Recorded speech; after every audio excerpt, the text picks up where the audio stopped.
Hi, all. I know that some of you have had a good background in chemistry and others of you have not.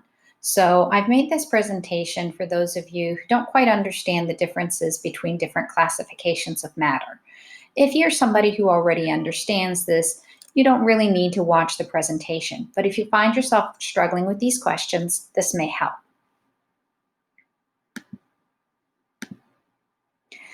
This is a graph from the chapter 17 appendix, and it is showing, this diagram is showing how we classify matter into different types of material. Now, first of all, I don't like the top part where it says substance. Usually when we talk about the classification of matter, we're talking about materials, and substances are defined only as those that are either elements or compounds. And we'll talk about why that is in just a minute. And then the other two categories are mixtures. So I want to talk in a little bit more detail about what the difference is between elements, compounds, and mixtures. So in your book, it gives you some definitions. A substance is any sample of matter that has the same physical and chemical properties throughout the sample. So this can happen because we only have one kind of thing there. So we only have one element present, or we only have one particular chemical present. In the case of an element, that element may appear as a single atom, like it would with a noble gas, a bunch of atoms that are together but aren't chemically bonded, like in a metal, or it may appear as the elemental form of a particular element. So, for example, we know that several elements, like oxygen, nitrogen, hydrogen, and chlorine, like to form diatomics, two atoms together. And other elements have different forms. Carbon has three forms we call allotropes. Carbon might be graphite, which is flat sheets in hexagonal rings, or it might be a diamond, which is a very tight structure in tetrahedrons.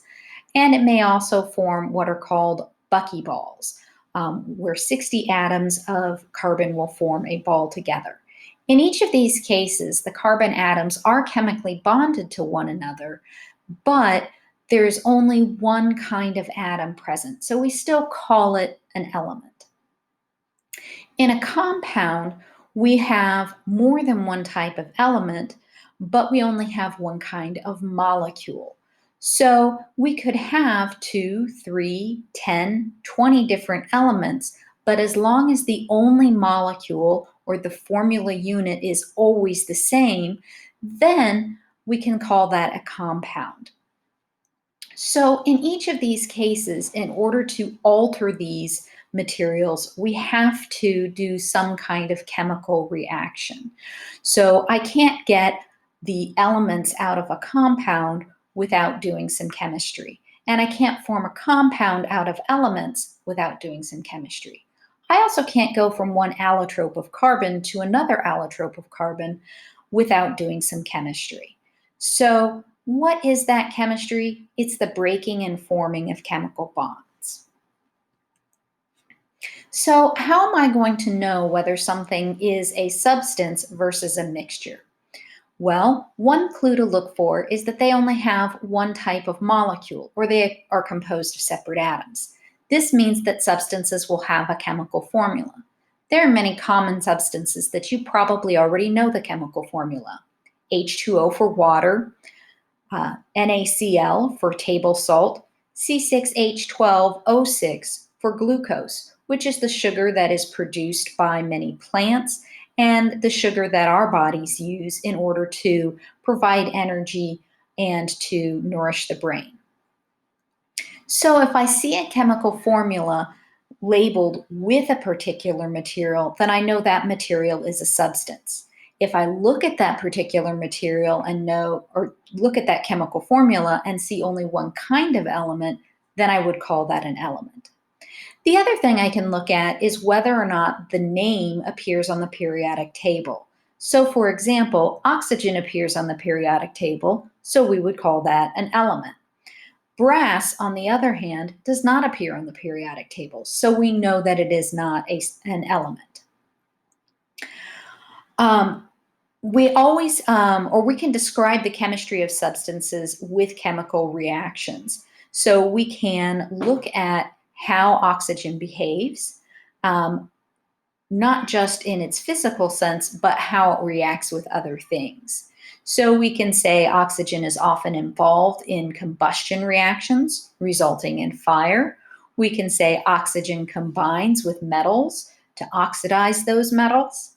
But we can also describe the physical properties of those materials.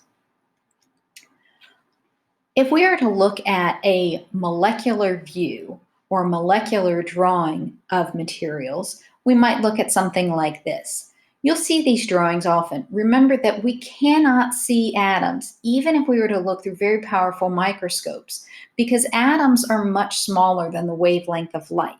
So our drawings are our approximations of what we believe those molecules to appear as.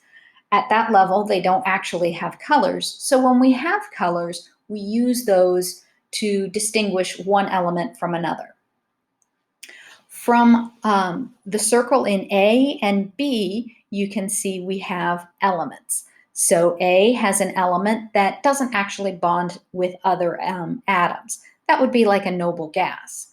In B, we have an element that forms diatomic molecules, diatomic meaning two atoms. So again, this might be like oxygen, chlorine, bromine, or iodine.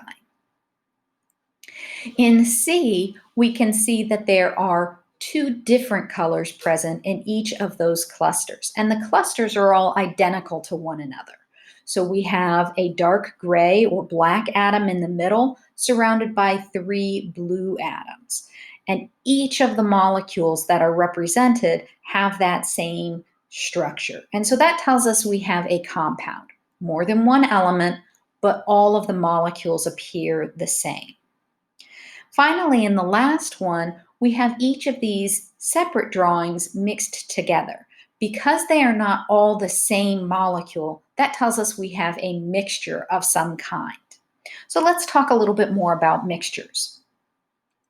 So a mixture is going to be composed of two or more substances. This might be two different kinds of elements, like the air is mostly nitrogen and oxygen. It might be an element and a compound, or it might be a mixture of different compounds. We can further divide mixtures into heterogeneous and homogeneous mixtures. Hetero means different and homo means the same. Sometimes we call a homogeneous mixture a solution. So I'm going to talk about solutions first, but really what the difference between these two is to a chemist is that in a solution, whatever the solute is, the thing that is being dissolved, is completely surrounded by the solvent molecules. So if I dissolve salt in water, it is a solution if each sodium ion is surrounded by water and each chloride ion is surrounded by water. If I have crystals of salt sitting at the bottom, that means there's lots of atoms or ions of sodium and chlorine that are gathered together, and that's no longer a solution. So what are the consequences of this? Well, you'll notice I have several different examples of solutions here. Water is a solution, air is a solution, and these liquids that I have down below are solutions. And then we also have an instrument over here. So 3 of these pictures are pictures of things that we can see through very readily. And in most cases, when we have something that we know it's a mixture and we can see through it, we're going to call that a solution. So we can see through the air, that is a solution. We can see through water. Of course, with seawater, we know there's salt dissolved in it, so that's a mixture. But since we can see through it, we're going to call that a solution. There shouldn't be any kind of cloudiness in this for us to call it a solution. Now, this happens because our solvent, water, or nitrogen and oxygen, happen to be also see-through. But if for some reason the solvent isn't by itself see-through, like in the case of metals, then we don't have a see-through solution. So your rule of thumb is if you can see through it or it's a mixture of metals, then it's going to be a solution. So we don't really have heterogeneous mixtures of metals. Any kind of brass, bronze, steel, those are all going to be considered solutions. Heterogeneous mixtures, I sometimes describe them as being chunky.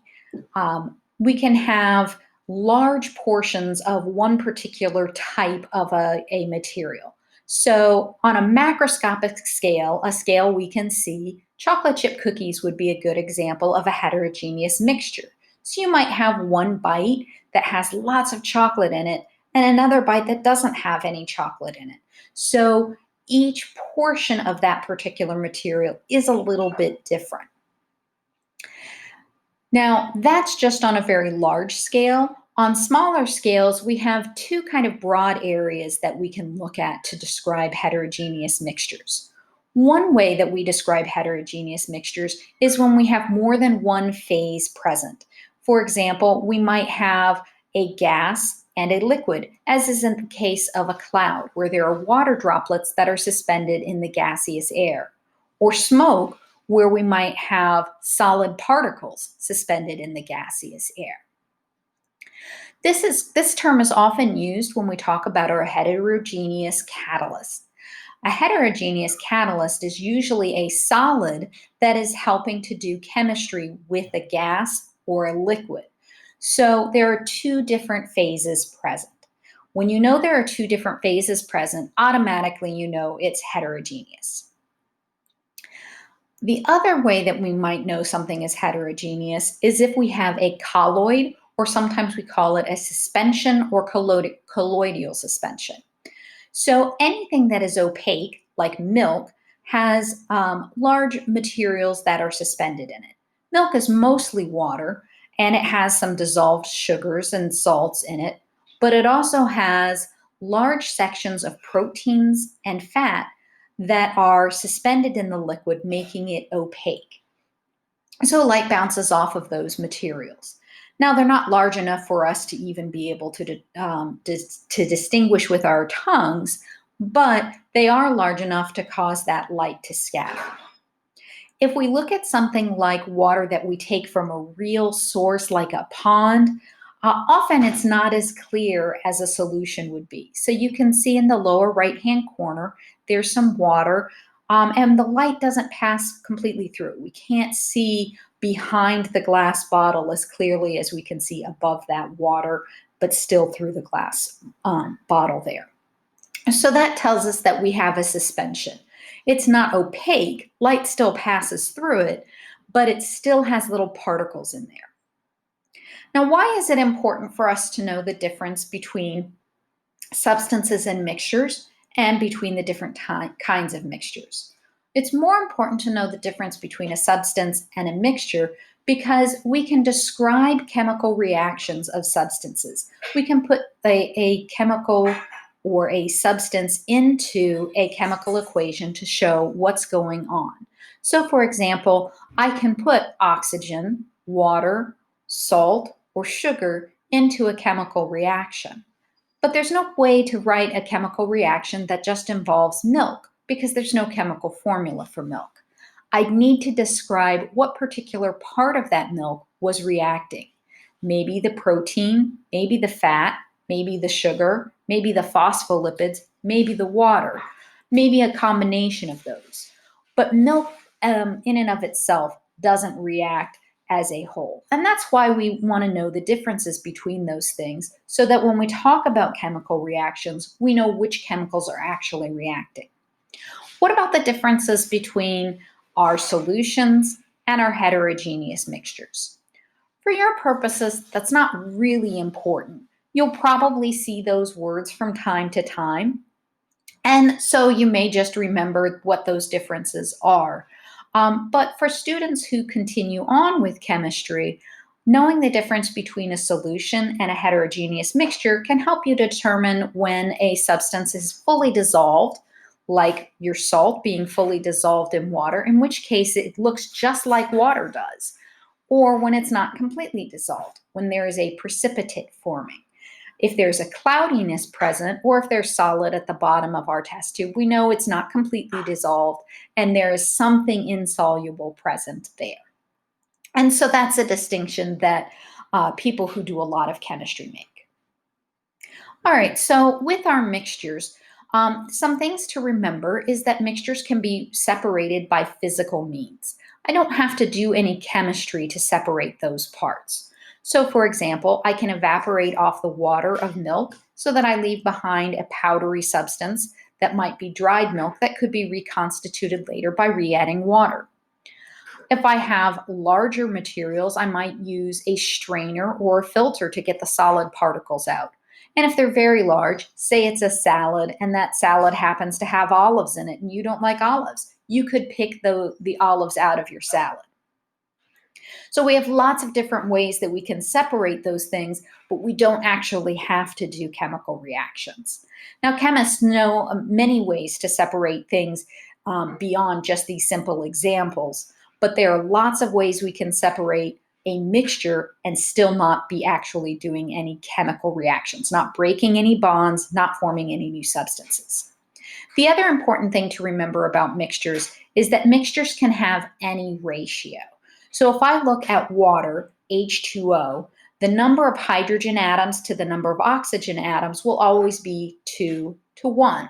Or if I'm looking at the mass ratio of them, each hydrogen atom weighs 1 atomic mass unit, whereas the oxygen atom weighs 16 atomic mass units. So the ratio of the masses is always 2 to 16 or 1 to 8. So in a substance, we have a definite ratio. So we sometimes call that the law of definite proportions. A mixture, on the other hand, I can have any ratio, or I can have a variety of ratios. So for example, if you're somebody who likes sweet tea and you're from the deep south, you probably are thinking of southern sweet tea that has a very high concentration of sugar in it and tastes very, very sweet. But if you talk about sweet tea in the north, you might just be talking about regular unsweetened iced tea that just a little bit of sugar or sweetener has been added to, just enough to take off the bitter taste of the tannins in the tea. So we can have a wide range of amounts of sugar in there and still call it sweet tea. Another example might be the way that I have coffee, where I like to say, I like a little bit of coffee with my cream and sugar. So there's a lot of cream, there's a lot of sugar, and just enough coffee in there to give it a little bit more flavor, a little bit of color. Most adults, on the other hand, take their coffee with full of sugar, only a splash of milk, or black with none of that in that at all. So those mixtures can have a variety of ratios of water to coffee to sugar to milk in there. So mixtures have a lot of variety. All right, so let's try what we've learned here and see if we can classify these things. Take a look at each of these materials and see if you can determine whether they are substances or mixtures, and whether those substances are elements or compounds, and the mixtures are solutions or heterogeneous. Pause the video until you have decided this, and then start it again to check your answers. Let's take a look at air. Air is a solution. Air is made of more than one type of material, mostly oxygen and nitrogen, but there might also be some argon, carbon dioxide, and water vapor present as well. Because we can see through air, and there's nothing that causes any kind of cloudiness in the typical air that we would see in a classroom or outside, we would call this a solution. What about oxygen? Oxygen is found on the periodic table. This is a substance, and we can write the chemical formula O2. Because there's only one kind of element present, we would call this an element. What about steel? We can't see through steel, but remember that when we have more than one metal present, we would call that metal a solution. So, how do I know that steel is a mixture of metals? Well, steel is a metal, but steel doesn't appear on the periodic table. So, it's metallic, but not on the periodic table. That means it's a mixture. So, steel is a solution or a mixture. What about salt?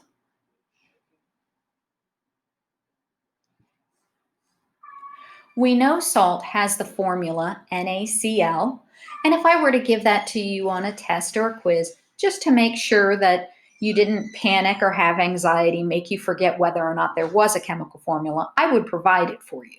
Looking at it, you would know there's more than one element, sodium and chlorine. Because there's more than one element, but there is a chemical formula, this is a substance called a compound. Now let's think about water. Is water a substance or a mixture?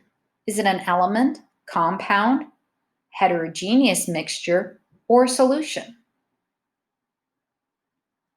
This is going to depend, and I would have to specify on a test or a quiz. If we're talking about pure water, there's nothing in there but water molecules, then that means I have a chemical formula for it, H2O. It's going to be a compound.